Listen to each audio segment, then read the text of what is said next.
Nantua veut être à la hauteur de l'événement. Ce matin, le traditionnel défilé des communes du canton était forcément aux couleurs du Tour de France. Yvette Horner ouvre la caravane et les vélos suivent. On sera au départ ici demain pour voir les coureurs de près. Voilà. Il y a des autographes que vous allez récupérer? Oui, voilà, les jeunes vont récupérer les autographes des grands leaders de chaque équipe, quoi. Nantua affiche sa fierté. La ville du Haut-Bugey accueille pour la première fois le départ d'une étape. Depuis un an, la commune prépare ce rendez-vous. Aujourd'hui, c'est la dernière ligne droite. 200 personnes sont mobilisées et l'urgence, c'est le balisage des rues.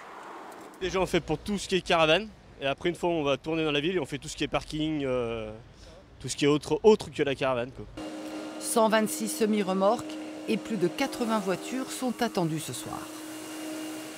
Il faut que ce soit absolument tout prêt, que les services du Tour, quand ils arrivent, qu'il n'y ait aucun doute sur les directions à suivre et les endroits où ils doivent se parquer pour être fin prêt quand les coureurs arrivent. C'est ici, sous le portrait de Raymond Pinjon, l'enfant du pays et vainqueur du Tour en 1967, que s'élancera le peloton demain.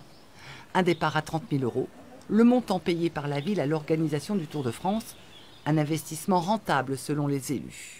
On est connu dans le monde entier avec nos quenelles sauce Nantua, mais effectivement, le Tour, c'est quand même le 3e événement sportif mondial, puisque derrière les Jeux Olympiques, derrière la Coupe du Monde de foot, je crois que c'est le Tour de France. Donc pour nous, c'est un coup de projecteur fabuleux, extraordinaire.